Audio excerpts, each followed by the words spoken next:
现在是29号早上10点半了，我跟镯子慢慢悠悠起来，他在吃面包、吃草莓，已经好多了。昨天夜里没有烧，温度是36度多。看今天下午，过了中午以后就容易发烧，看还会不会反复。准备给他们把这个吐司切成片，用香蕉、牛奶这种奶，然后加2个鸡蛋，把那面包蘸一蘸，然后煎一下，一会儿谁早上起来就可以吃了。我准备今天中午正式做午饭了，已经好几天没做饭。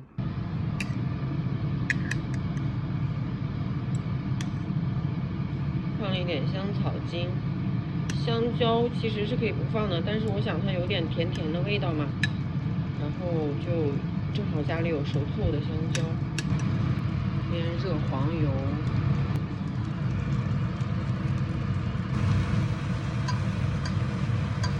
我们家爸爸比我病的晚1天，所以他就恢复就比我要晚，而且好像他浑身的那个疼痛感要比我强，但是他没有那个气管和嗓子的那种就是咳破的那种咳血的那种状态。其实我咳的不多，但是那个气管感觉已经破掉了。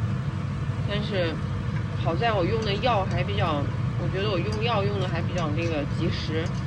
我吃的一些中成药，我觉得就是给截住了那种感觉，所以没有到他们说的吞刀片的感觉。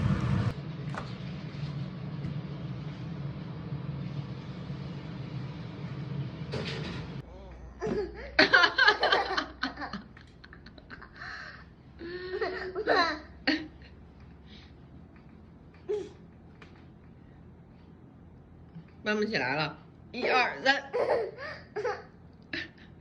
跟狗狗一起上去滑滑梯。好呀，你好了是不是？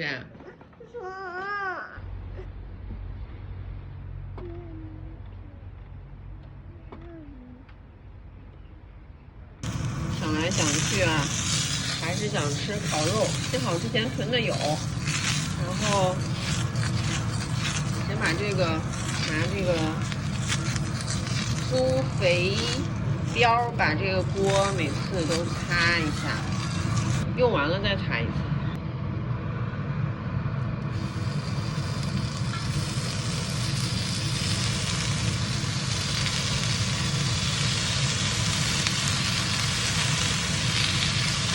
这回猪肉和牛肉我准备把它给分开，因为猪肉可以把它做成有一点甜甜的感觉的，加一点梅子汁。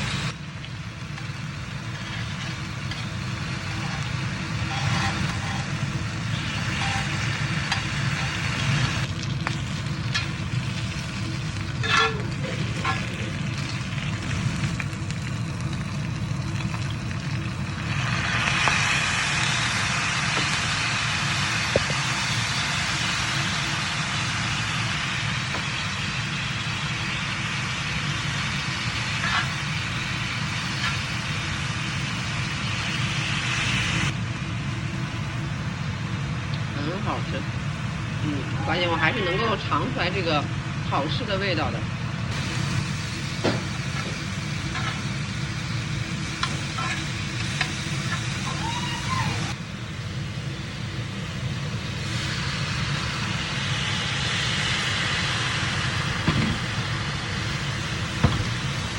昨天没给贝壳做核酸，因为前天他还是阴的，但是他前天已经发烧了，今天给他再做一个。贝壳也已经完全好了，不知道什么原因啊，这为什么你的总是显现不出来呢？我觉得可能还是戳的不够深。能看到一个隐隐约约的。昨天没做，今天这个肯定是阳性的表现。抗原还是很准的，其实从我们家看来是很准的。